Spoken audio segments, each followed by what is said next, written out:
Hoy en Cara a Cara, 9 de la mañana con 4 minutos, hablamos con Mario Silva, titular del Instituto Metropolitano de Planeación. Principal tema, transporte de carga. Ayer hablamos con los transportistas aquí en este espacio que pusieron especial énfasis, inconformidad en el permiso que se les puede exigir para poder transitar en la zona metropolitana de Guadalajara. Te contamos también toda la historia del caso Cruces, qué está detrás, cuáles son las intenciones que tiene la Fiscalía Anticorrupción, qué pasó el día de ayer, que todo, pues digamos, la historia se fraguó entre las 3:30 de la tarde que fue detenido y las casi 12 de la noche que fue liberado por un juez en Puente Grande, y tendremos posibilidad de conversar con Gerardo de la Cruz, fiscal anticorrupción, para que nos relate exactamente qué pasó ayer en el juicio de declaración de vinculación a proceso. Hasta las 10 de la mañana estamos aquí contigo en Cara a Cara. En esta mesa dialogan todas las ideas, se genera la noticia y se dicen las cosas. Cara a Cara, la información clara y precisa en voz de sus protagonistas. Cara a Cara, con Enrique Tusaint.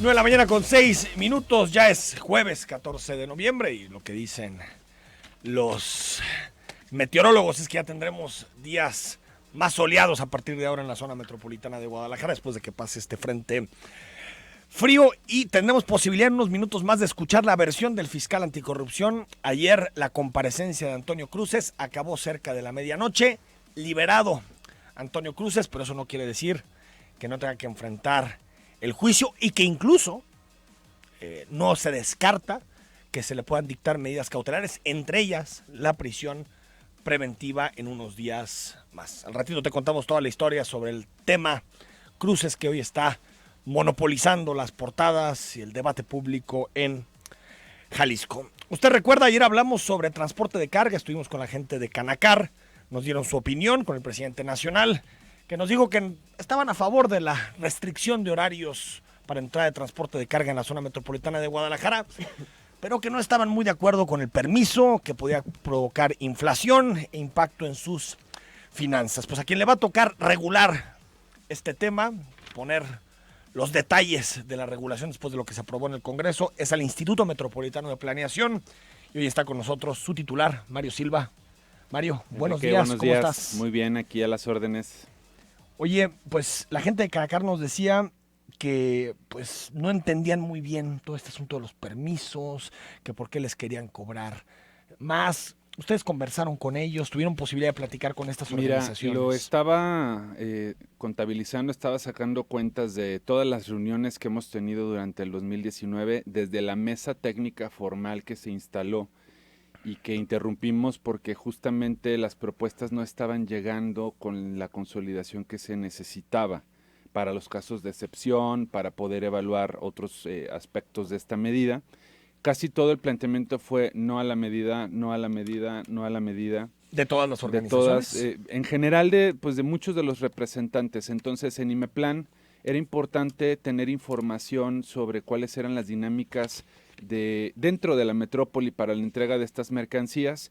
Entonces suspendimos esa mesa temporalmente, luego se retomó y realizamos 11 sesiones de trabajo con 11 empresas distintas, desde cervecería, entrega de alimentos, entrega de paquetería, los gigantes del mercado, digamos. Sí, para poder entender cómo estaban sus flujos y sus dinámicas. A estas 11 reuniones se le suman otras 14 más que tuvimos previamente durante el año, al menos IMEPLAN, más otras que tuvo en su momento el titular de la Secretaría del Transporte. Estamos hablando de 25 sesiones de trabajo, no eran reuniones de media hora, sino eran 25 sesiones de trabajo en las que yo creo que el tema se agotó. Si tú recuerdas, Enrique, de la política planteada inicialmente, donde era restricción en la mañana, restricción en la tarde, ¿no? Prohibición de la entrada del doble remolque, sí, y prohibición de la circulación intraurbana. Al final el planteamiento que queda es la restricción de la mañana.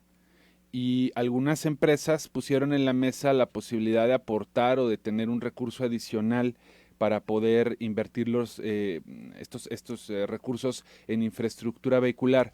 Entonces, yo creo que lo importante aquí es ver cuál es el consenso de la medida, darle vuelta a la página. Yo creo que se está abriendo un frente de discusión sobre montos que no se han presentado públicamente, ni el gobernador, ni nadie. La cantidad que se habla de entre 24 y 30 mil pesos hasta 36 mil pesos por unidad, esa es especulación. Son temas, mira, son temas que se pudieron haber comentado en lo corto como posibles topes de una medida, digamos, entre un parámetro y otro parámetro, pero en ningún momento ha habido una propuesta formal en la mesa que diga va a ser el cobro. Yo creo que no hay que anticiparse porque incluso algunas personas han hablado de amparos ante montos específicos de cobros. Ayer nos dijo eso, que si el cobro se que no excesivo, se han dicho. Que iban a ir por una suspensión. Es que yo creo que pues un cobro excesivo puede serlo cuando hay una cifra en la mesa, pero en este momento no hay una cifra en la mesa. Lo que el Congreso aprobó, y quiero reconocer el trabajo del diputado Jonadab Martínez, que no fue sencillo, fue dar facultades al IMEPLAN para elaborar 2 instrumentos, los lineamientos de circulación, que son los lineamientos, Enrique, que ellos ya conocen con los cuales operan. O sea, ya ellos saben que pueden utilizar Lázaro Cárdenas, López Mateos, el anillo periférico, que no se pueden meter al centro histórico de Guadalajara, que no pueden intentar en el centro histórico de Zapopan meter un doble remolque o en Tlaquepaque, porque también esa era una discusión que se tenía sobre los lineamientos. Bueno, los lineamientos son solamente la formalización de las reglas de tránsito y vialidad con las que han estado operando todo el tiempo, ya existen. Y el segundo es el mapa funcional, que reconoce en este caso las vías de circulación que hoy usan y que en el pasado no se les reconocían porque se siguió utilizando al periférico como referencia de lo que ocurre dentro del periférico y lo que ocurría fuera del periférico. Entonces, el mapa funcional es el reconocimiento de toda la metrópoli, incluido Zapotlanejo, incluido Ixtlahuacán de los Membrillos, Tlajomulco de Zúñiga, y eso es lo que se presenta junto con algunos casos de excepción. Por ejemplo, pipas de agua, pipas de combustibles, trailers, si hiciéramos la línea 5 y fuera con una tuneladora y hubiera que armarla y entonces entrar en la mañana. Bueno, hay casos de excepción, esos están contenidos en los lineamientos. Lo que no puede ocurrir, Enrique, es que cada gremio y cada, digamos, entrega de mercancías dentro de un gremio en específico pida una excepción, porque si hacemos excepción en todo, pues entonces ¿para qué tenemos medida? No, pues ya es una regla general. Pues y no. recordar también, Enrique, que este no es un tema que empezamos a discutir antier. Este tema tiene 5, 6, 7 años en el debate. Recordarás a la diputada Lourdes Martínez Pizano, que estuvo planteando esta iniciativa López en el Mateos Congreso. en específico, ¿no? Sí, y que Tlajomulco presentó también una iniciativa y en el Congreso había un planteamiento original de 12 horas de restricción total, desde un tortón que entrega frutas y verduras en el mercado de abastos hasta un doble remolque. Entonces, yo creo que los transportistas están en su derecho de plantear su agenda. Nosotros, como ya lo mencionó el gobernador, pues nos toca ser autoridades, escuchar a todas las partes. También los vecinos y vecinas de López Mateos tienen planteamientos que hay que atender. Entonces, es una medida que creo que en el punto en el que quedó es intermedia. Se privilegia la seguridad vial, se busca no afectar la competitividad. Jalisco es un estado líder en ese tema. Me parece que el cambio o el ajuste que hicimos al planteamiento original es positivo.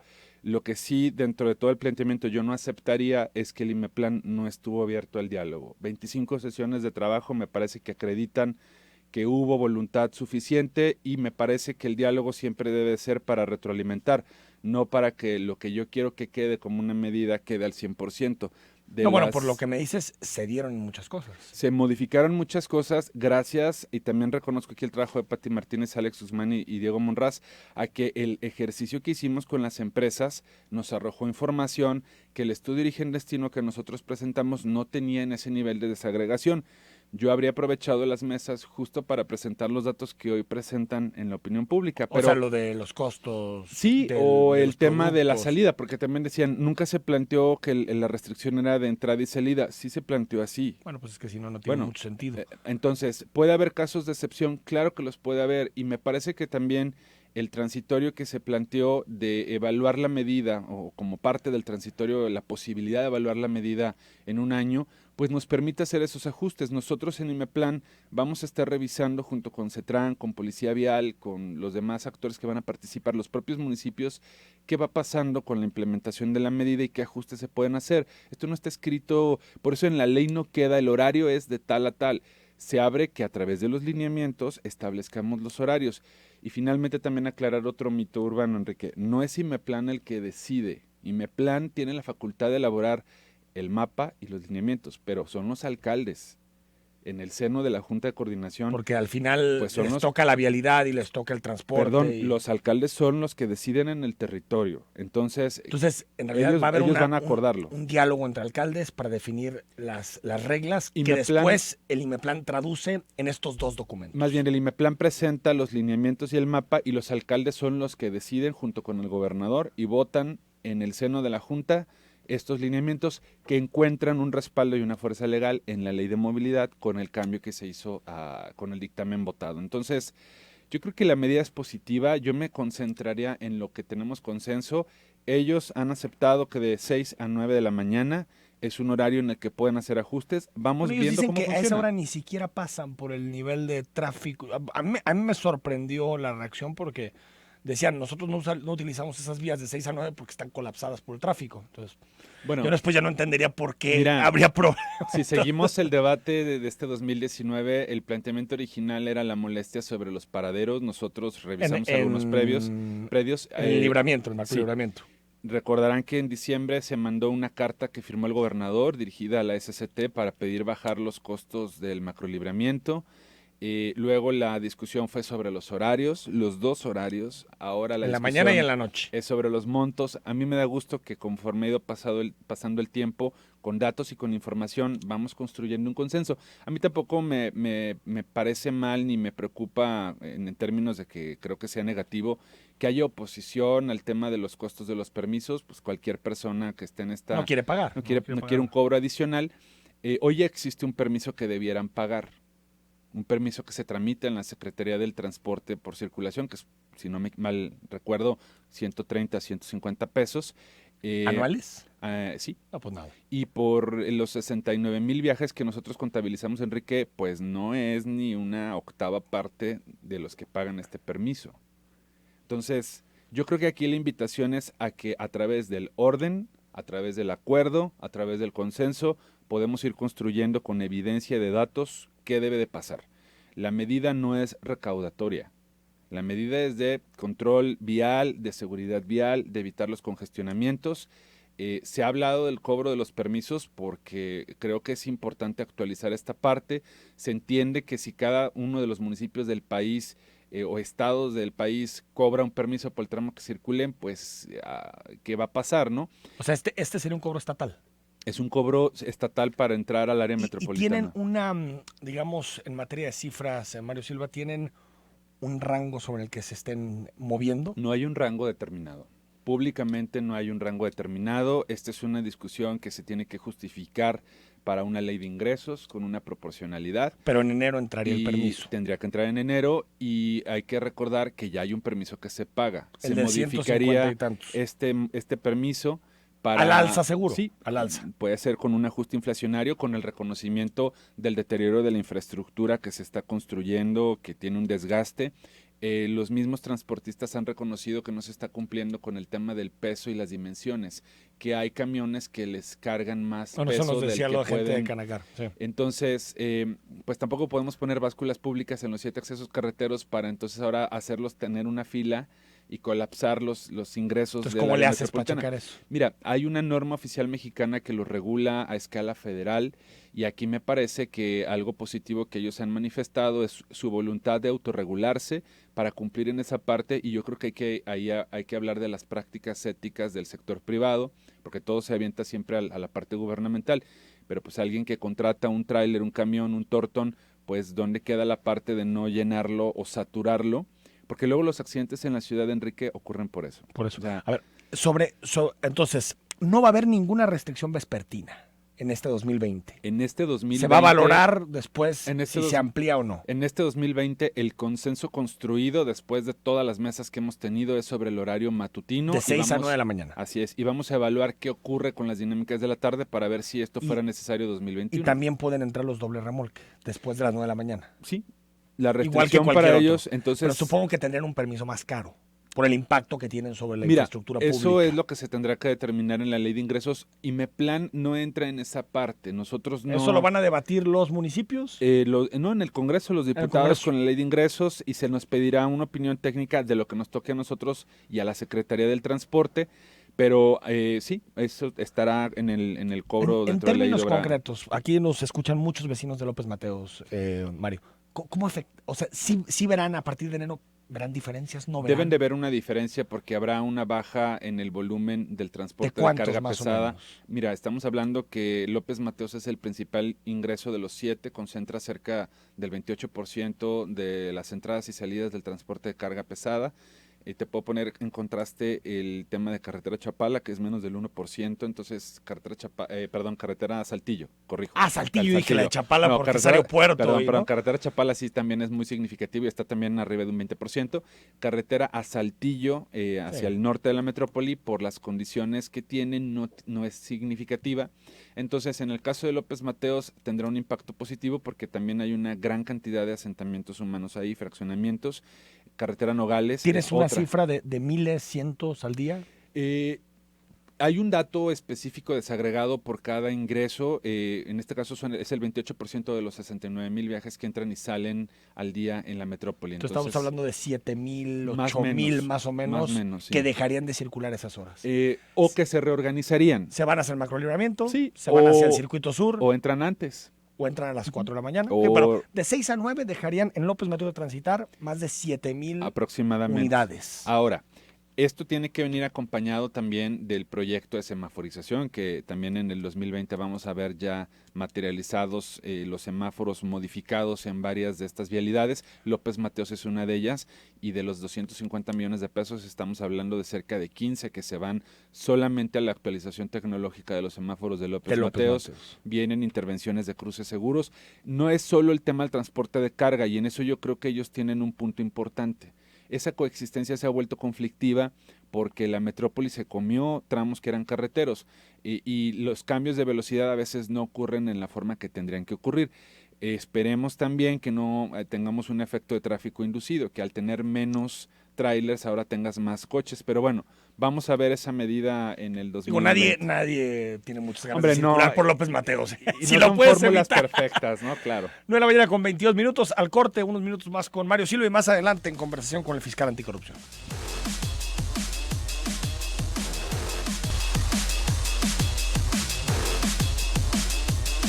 Son las 9 de la mañana con 25 minutos, muchos mensajes, ahorita se los pasamos a Mario Silva sobre el tema. Estamos hablando de la restricción al transporte de carga en la ciudad. Bueno, nos enfocamos mucho en el caso de López Mateos porque es la más simbólica, pero Mario Silva, son 7 ingresos, ¿no? 7 ingresos. 7 accesos carreteros, estamos hablando de 69,000 viajes que entran y salen al día.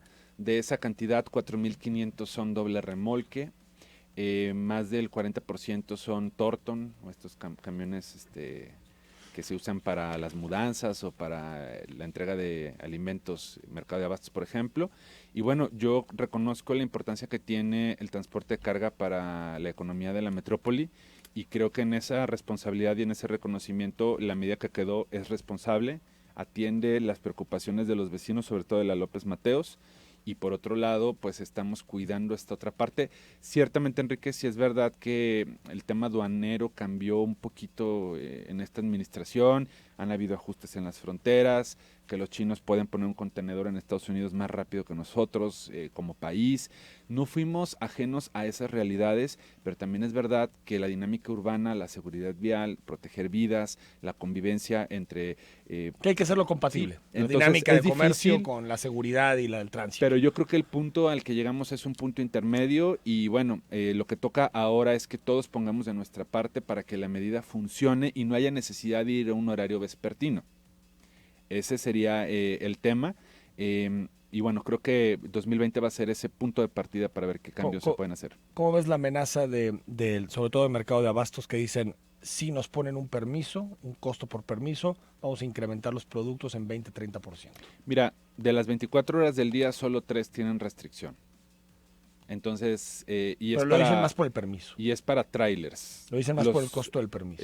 Los Thornton, por ejemplo, no entran en esta dinámica. Regulación. Entonces, yo creo que es posible hacer ajustes. Me parece que 3 horas del día en una metrópoli que se dispersó de esta forma y que tenemos que producir esos equilibrios no puede afectar a la inflación al costo de los precios de la canasta básica de esa manera. Ellos tendrán sus números. Yo con Salvador de la UCMA tengo muy buena relación. 30% sí, como que no te checa, ¿no? 20, es como cuando subía la gasolina a 50 centavos y llegabas a comprar tortillas y te decía la de la tienda, es que subió la gasolina, entonces te incrementaba 3 pesos el kilo de la... Por eso para mí es importante no tiene mucho sentido. El espacio contigo para aclararlo.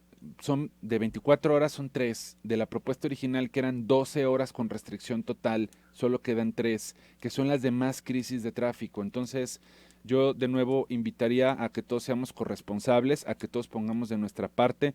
No me refiero solo a los transportistas, también a quienes utilizamos estas vías a conducirnos con cortesía vial, y pues de ahí en fuera es, creo, un avance. Es un tema, Enrique, que duró muchos años sin resolverse, que de haberse resuelto hace 6 años, la dinámica ahorita sería diferente. Entonces, pues hay que darle para adelante. Antes de pasarte algunas preguntas, hay muchas preguntas sobre la regulación. Aparece glosa aquí, aparece sí, la glosa, bueno, pues es que como no te invitaron, dije, un pues saludo a Pati Martínez, que sí le toca. Manden a Mario a cara a cara para que les toque sus preguntas. Glosa radiofónica. A ver, mi macroperiférico, ¿va avanzando como planeaban? ¿Se han encontrado más dificultades? La operación, por ejemplo, para desviar a los Va avanzando bien. automovilistas. Mira, todos los desvíos son muy complejos. Periférico es la arteria más complicada de toda la ciudad.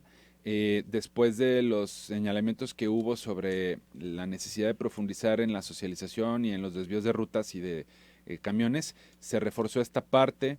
Tuvimos una sesión nosotros de la mesa de coordinación de Peribús. En el IMEPLAN los alcaldes acordaron instalar esta mesa. Integramos a Tlaquepaque y a Tonalá. Están apoyando también estos municipios en la socialización, aun cuando en algunos no les toca todavía obra. Y va caminando bien. Por ahí están las fotografías en redes sociales del avance del tema del concreto hidráulico. La CIOP va bastante ágil. Entonces yo creo que estos temas van a tener su ajuste, pero va en tiempo. Y bueno, hay que utilizar Waze. Ya también, la mayoría de quien nos escucha tiene teléfonos inteligentes. Y todas las plataformas que te ayudan al tema de la gestión del tráfico ya tienen integrada la información del tema de periférico y te plantean. O sea, ya te da la vuelta. La misma plataforma te dice, vete por acá, mejor no te enfrentes a esto. Nos dice José Martín López: hola, buenos días, Enrique y Mario. Al respecto, al peso o medición de los vehículos pesados que ingresan a la zona metropolitana, existen muchas tecnologías para no hacer parar a los vehículos, como Weight in Motion. Con gusto les podemos ayudar para llevar el proyecto tecnológico que brindará mejor. @Maraciro me ayudará mucho ahí, porque luego me llaman por teléfono y es más fácil que luego en las redes sociales. No es que quiera más seguidores. Ya más transparente aparte. Pero pues si me gano más seguidores, pues mejor. No, pero en @Maraciro en Twitter, si me puedes pasar el mensaje, con mucho gusto. Justamente estamos haciendo la búsqueda de tecnologías. Para el tema del control de acceso sí lo tenemos trabajado cómo va a ser. Y este tema del peso, pues mira, me vas a ayudar a resolver un encargo que me hizo el gobernador. Ah, bueno, mira, ya está. Justo llegó en el momento oportuno. Ya ves, qué bueno que vine. 4077 te dice, en cuanto al transporte escolar, si tienen algún dato. Mira, Diego transporte Fernández. escolar está en la CETRAN. Bernardo Santana, que está ahí al frente de esta dirección, ya trae un diagnóstico de López Mateos. Les presentamos ese diagnóstico, Enrique, en una de las sesiones a los transportistas, y parte del cobro que se pretende hacer es para integrar un recurso que permite intervenir vialidades, mejorar el tema de la superficie de rodamiento e invertir en transporte escolar para esa zona. Te pregunta Margarita de Anda, ¿por qué iniciaron en el parte de periférico en la zona de Ciudad Judicial? Porque son los tramos, tiene más distancia. Hay un frente que empieza de Artesanos y que llega hasta Tonaltecas, que es el frente más amplio que se va a tener con la obra, y el otro que tenía más distancia era de Ciudad Judicial, porque si los hacían más pegados, se colapsa una gran parte del periférico. Entonces obedece más esa parte. A la lógica de... Y que son tramos que faltan, o sea, también ese es un tema Pero sí importante. acababan de cambiar el pavimento en esa zona, ¿no? No, en Ciudad Judicial no, una Ciudad parte. Judicial, ¿no? Una parte. Esa zona no la interviene. No. Gracias, Margarita, por tu comentario. Juan José de Jesús. Buen día, Enrique. Sobre la movilidad, sería bueno que se den una vuelta por Guadalupe para que vean los congestionamientos que se hacen y esto va a ser un caos, aparte por la ciclovía. Bueno, el tema de la ciclovía va a ayudar a, digamos, tener una visión diferente de la zona de Guadalupe. Es una parte del carril la que se está utilizando y si ustedes van en cualquier viernes, sábado, domingo a la zona de Chapalita, van a ver que el carril que tiene raya amarilla y prohibición de estacionamiento está utilizado hasta para doble fila. Entonces, en esa zona también el proyecto de semáforos va a incluir inversión en semaforización para que tengamos semáforos con cámaras que permitan adaptar las luces verdes y rojas de forma más coordinada que hoy que al tráfico normal se le suma una mala semaforización. Creo que, no sé si esto le toca ya a la Secretaría de Transporte, pero te dice Onofre Méndez y ya nos han puesto esta idea sobre la mesa, Mario, que es, ¿por qué no plantear hacer López Mateos de solo ingreso en la mañana y de solo salida en la tarde? Bueno, podemos estudiarlo. Por ahí también Enrique Velázquez me planteó, diputado que le mandamos un saludo, me planteó un tema similar. Nosotros vamos a empezar a hacer algunos estudios con nuestra Agencia de Infraestructura de Movilidad, justamente para revisar carriles de contraflujo. Puede ser una posibilidad y creo que el tema del horario nos abre la puerta, Enrique, para entonces pensar en carriles reversibles o carriles en contraflujo con operativo vial. O sea, lo vamos a revisar. Ya ocurre en algunas ciudades, en Ciudad de México, y ocurre, por ejemplo, así Bogotá. en el fútbol. Cuando ¿Sí? vas al estadio, y desde todos hace muchos años, salen, mira, a mí todos que entran. me critica el gobernador que no me gusta el fútbol, pero vivía cerca del Estadio Jalisco. Es criticable eso. Yo vivía Es cerca del Estadio Jalisco y en Circunvalación desde hace muchos años se hacían carriles reversibles. Sí. Entonces, vamos a revisarlo y sí está en la agenda. Pues sobre todo en López Mateos, que sí es muy claro las horas de entrada flujo y salida. contraflujo. Te dice Ricardo Sandoval que cuando regularizan el transporte de reparto, creo que es de los que más tráfico es lo que generan. vendría, y fíjate que en este caso, por ejemplo, la entrega de paquetería queda con las excepciones, Enrique, porque toda la legislación en materia postal establece obligaciones para que las empresas de reparto de paquetería lo puedan hacer a tiempo, y lo que viene ahora, no me quiero adelantar mucho, estamos por cerrar un proyecto a nivel internacional para empezar a trabajar temas de última milla. Entonces sí vamos, que es el último tramo de reparto. Yo estuve trabajando eso en el municipio de Guadalajara, no lo alcancé a consolidar, pero vamos a entrarle a ese tema también. ¿Última milla qué es eso? La última milla es el último tramo de reparto que no necesariamente ocurre en un camión, puede ocurrir en una motocicleta, en una bicicleta, los repartos de mensajería, los repartos de comida. Le llaman última milla porque generalmente los insumos vienen en un tráiler o en un camión, pero para llegar a otros puntos, la última milla de entrega se hace en otros medios. Hay algunas experiencias para meter flota ligera. Algunas empresas de alimentos ya tienen flota ligera de camiones eléctricos. ¿Bicicletas? O camiones tipo los carritos de golf, más bien. Chiquitos, entonces, que no generan tanto. Sí, estamos estudiando esa parte y sí, pues a ver, Guadalajara es una ciudad de comercio y reitero, bajo esa perspectiva es que buscamos un punto de equilibrio en la propuesta del transporte de carga. Mario Silva, gracias. Hay muchas preguntas, pero tenemos al fiscal anticorrupción que nos quiere hablar de un tema ahí, Perfecto. Algo importante que tiene que ver con el secretario de Salud. Salúdanoslo. Pero estamos en comunicación, ¿no? Para este y más temas. Y muchas gracias por la invitación y que estemos a la orden. Gracias. Al corte y hablamos con Gerardo de la Cruz.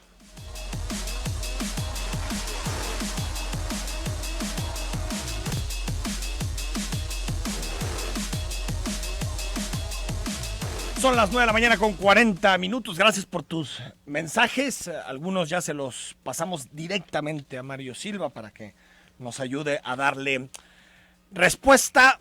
Un día, este miércoles 13 de noviembre, marcado por un nombre propio, Antonio Cruces Mada. Cruces fue secretario de Salud en la segunda parte del sexenio de Aristóteles Sandoval. Antes había sido el encargado, el titular del Seguro Popular en Jalisco. Desde aquellos ayeres tenía distintos señalamientos por posibles malos manejos en el Seguro Popular. Luego, si usted recuerda, reemplazó a Jaime Agustín González Álvarez como titular de la Secretaría de Salud. Y poquito antes de que acabara el sexenio, Antonio Cruces salió de la Secretaría de Salud. Llegó Alfonso Petersen. El gobernador aquí nos dijo, en la última entrevista que dio en su sexenio Aristóteles Sandoval, nos dijo que Cruces lo había decepcionado. Así lo dijo, aquí, en entrevista. Lo hicimos directamente en Casa Jalisco. La última entrevista que dio en su sexenio el gobernador Aristóteles Sandoval.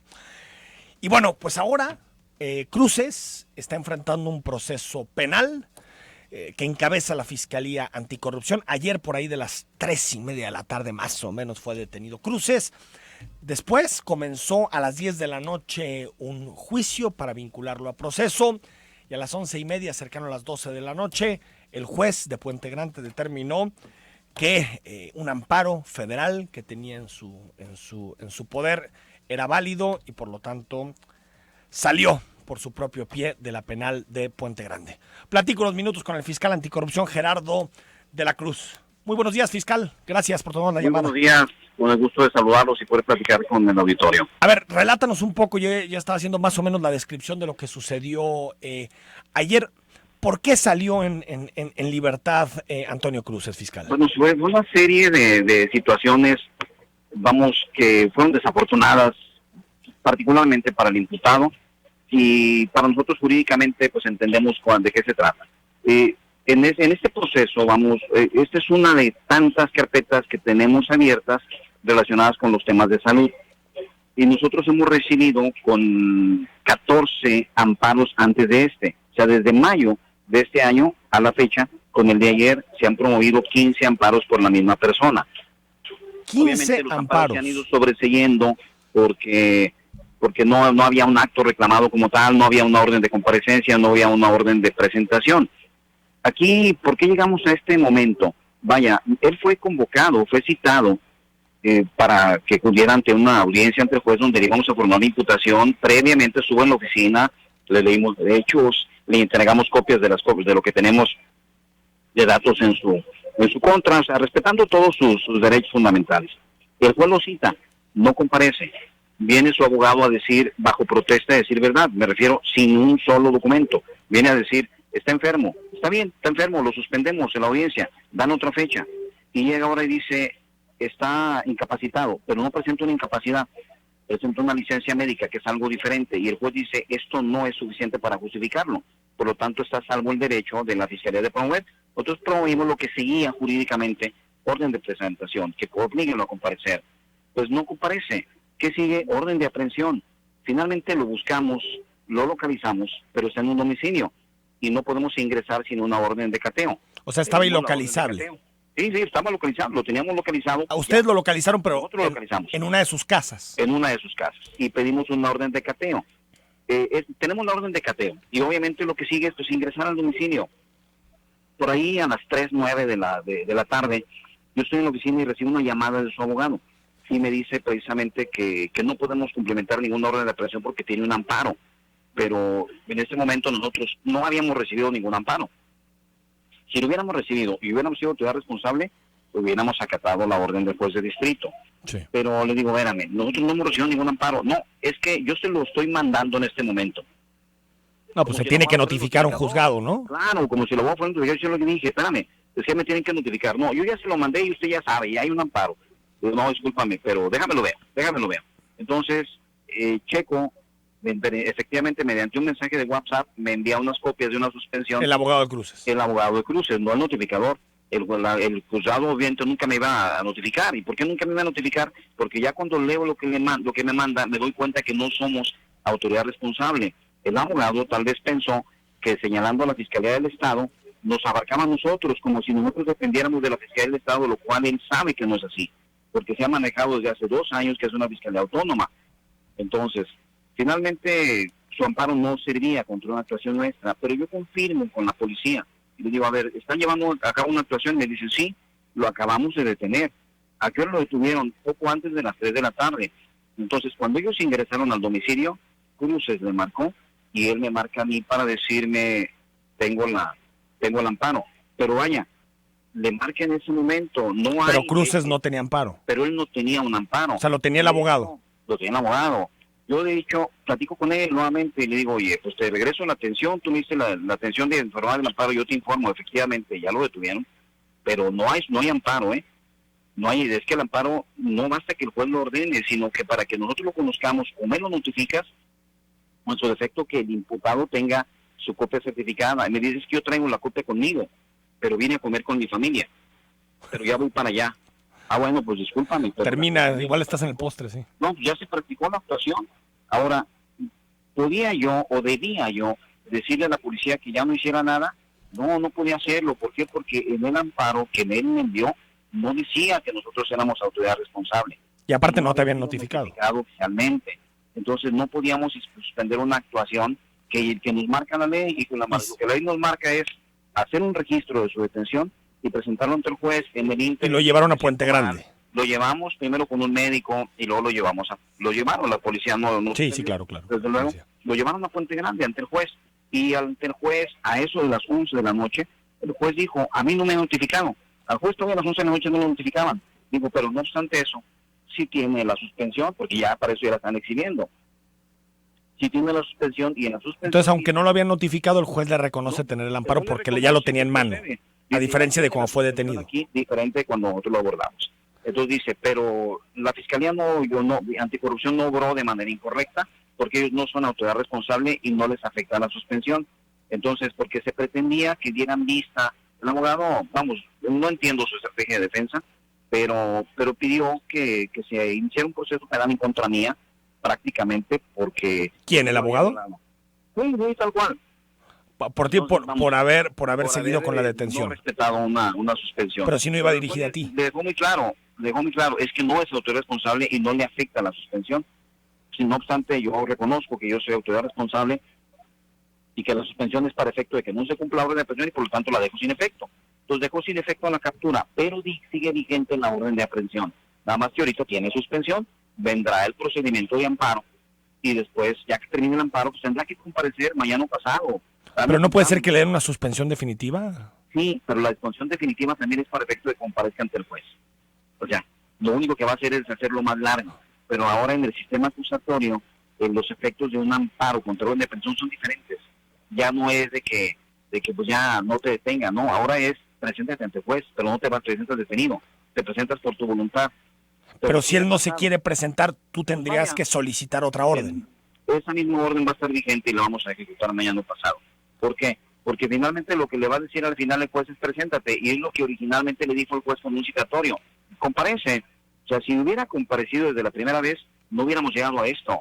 Esto es derivado de su estrategia de defensa, no es otra cosa. Es decir, fiscal, si él no se presenta por voluntad propia entre jueves, viernes o sábado, ¿me estás diciendo? El amparo puede ser más largo. ¿Por qué? Porque hay plazos. El juez de distrito le está dando 5 días para comparecer. Okay. Pero después va a venir una etapa donde se le va a conceder una suspensión definitiva y le van a dar más plazo. Y después van a venir recursos dentro del amparo. Pero los procedimientos no son eternos, se van a acabar.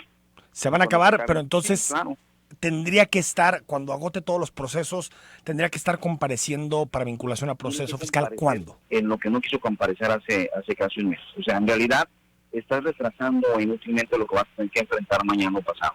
¿Mañana o pasado? Sí, claro, y aparte hay otra situación. No nos interrumpe la prescripción, más bien se interrumpe la prescripción del delito. Si estaba corriendo una prescripción y alguien le apostara a la prescripción, con esto se interrumpe y vuelve a empezar el plazo de prescripción, y por lo tanto los plazos se van haciendo más largos y nos da un tiempo más para seguir actuando en contra de él. Para entender bien, porque de pronto son asuntos jurídicos, sí, claro, fiscal, que es importante que la gente entienda, porque son procesos, pertenecemos a una democracia de Estado de Derecho y por lo tanto se respetan este tipo de cosas, pero digamos que el amparo, la suspensión, solamente aplica para no ir detenido a comparecer. Para no ir detenido, pero tiene que ir a comparecer, esa es la idea. Tiene que ir a comparecer. Simple y sencillamente para eso no se ve el amparo. No puede seguir extendiendo, porque yo he platicado contigo varias ocasiones sobre este tema, y primero fueron los justificantes médicos, luego que si no podía, se iba de casa en casa escondiéndose. ¿No hay forma de terminar este proceso? Las formas jurídicas son las que estamos buscando. Finalmente, la forma de conducirlo ante el juez hemos ido evolucionando. Un citatorio, otro citatorio, un orden de comparecencia, un orden de aprehensión y finalmente para ejecutar la orden de cateo. O sea, finalmente nosotros tenemos herramientas jurídicas que no vamos a dejar de usar. Tenemos una obligación de investigar y perseguir un delito que consideramos existió y por lo tanto tenemos que seguir actuando. La Fiscalía Anticorrupción, cuando sea la vinculación a proceso, cuando llegue esa audiencia, va a pedir prisión preventiva para Cruces. Bueno, esa es una posibilidad. La prisión preventiva en este caso no es oficiosa, pero si logramos justificarla y si consideramos que hay datos de pruebas suficientes para considerar que puede evadirse la acción de la justicia, es una posibilidad que tiene siempre la Fiscalía.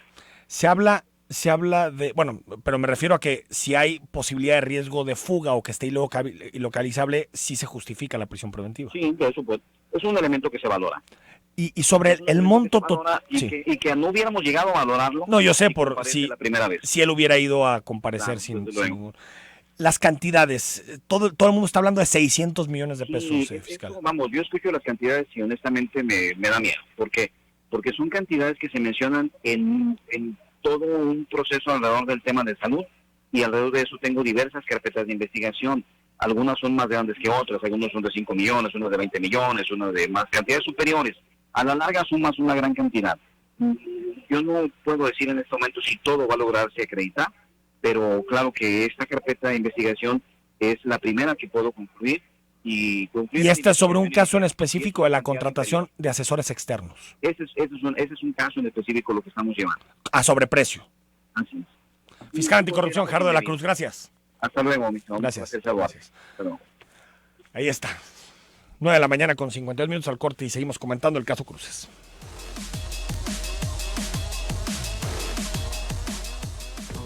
Escucha. 9 de la mañana con 55 minutos. Jaime Saavedra, buen día. Enrique Tucen, me pregunto si la sudoración excesiva de Cruz Esmada cuando estaba como secretario de salud era porque su conciencia no lo dejaba en paz. Supongo que ahora será más la sudoración. Felicidades por el programa. Pues no, la verdad es que no lo sé, pero pues sí, ahí está. Las cosas se pagan. Y bueno, que se haga todo en apego a derecho. A veces tardan un poquito y es medio desesperante todo este juego del gato y el ratón entre la fiscalía y el acusado, los abogados, pero así es esto. El Estado de Derecho es mejor, aunque de pronto pueda parecer que son tácticas de gente que no quiere enfrentar la justicia, pero el debido proceso es algo que nos protege a todos, a gente que ha cometido delitos, gente que no. Y bueno, yo espero que el fiscal anticorrupción logre en estos días articular una estrategia que permita que Cruces ya no evada la justicia. Hugo Guevara, buen día. Enrique, una pregunta. ¿Por qué el dirigente del mercado de abastos no abona a la Unión del Estado? En vez de decir frases fuera de lugar, si le cobran un permiso, digamos, de 12,000 pesos anuales por camión, son 1,000 pesos al mes. Si cargan 12,000 kilos de jitomate, digamos, al mes y le suben 0.25 centavos por kilo, le sacan 3,000 pesos. Y ellos pagan solamente 1,000 pesos. ¿En dónde está el aumento de 30%? Pues sí. No, digo, tú ya lo hiciste, Hugo, en una exposición con números, claramente. No, pues es una amenaza que no se sostiene. Y esto ocurre en muchas ocasiones cuando un gobierno o quien sea quiere tomar decisiones pues que de alguna forma despresuricen entradas, llegan los grupos de interés y nos amenazan con lo peor de las tragedias y de los escenarios. Creo que es mejor cuando existen diálogo y posibilidad de acordar para que la vida en las entradas a la ciudad sea menos caótica y que ellos también puedan, por supuesto, hacer sus negocios, ¿no? Bueno, nos dice 6272, ¿por qué el fiscal anticorrupción? ¿Por qué dice el fiscal anticorrupción que el abogado del exsecretario de Salud le marcó su celular y le envió un WhatsApp las copias de amparo? O sea que el fiscal puede proporcionar su número de celular a cualquiera. ¿El celular es de institución o es un móvil personal que no tendría que ser imparcial y atender asuntos fuera de la institución? Bueno, a ver, lo que yo sé es que, es litigante, Gerardo de la Cruz ha sido litigante durante muchísimo tiempo y tenía alguna relación con el abogado de la otra parte, el abogado de Cruces. Y que por eso tiene su número telefónico. Incluso me comentó fuera de micrófonos que fue su alumno, el abogado de Cruces, es decir, que tienen una relación. Pero eso no quiere decir que las cosas hayan sido mejor, porque pues ya escuchaste, incluso lo demandó penalmente por haber detenido a Cruces. Y le voy a preguntar, pero hasta donde tengo entendido, el teléfono es personal. Hasta donde tengo entendido, porque es el mismo cuando yo lo invitaba de analista en distintos temas jurídicos, es el mismo teléfono que ahorita tiene, entonces me imagino que es el mismo. Bueno, nos pregunta 5013, ¿cuántas vidas se habrían salvado si se hubiera invertido el dinero como es, incluyendo esta administración? La corrupción mata y muchas otras cosas. Espero y los políticos entiendan esto. La corrupción mata, claro que sí, por supuesto. Y en caso, es todavía más relevante cuando hablamos de casos de salud. Ahí es donde hay un vínculo directo entre la posibilidad de que alguien viva y los recursos públicos. Claro, por supuesto que la corrupción mata, pero también en obra pública. Recordemos el socavón ahí en Morelos, el Paso Express que hizo la Secretaría de Comunicaciones y Transportes, que costó vidas, ¿sí? Y que se hizo con los materiales que no eran adecuados, sin la calidad, y costó vidas, claro. La corrupción no solamente es un problema que nos indigna por el dinero, sino que también tiene afectaciones sociales y personales muy, muy, muy profundas. Nos vamos. Mañana tenemos mesa de análisis para terminar la semana y redondear los principales temas en Jalisco y a nivel nacional. Soy Enrique Tucen y mañana estamos de regreso, ya mañana viernes a las 9.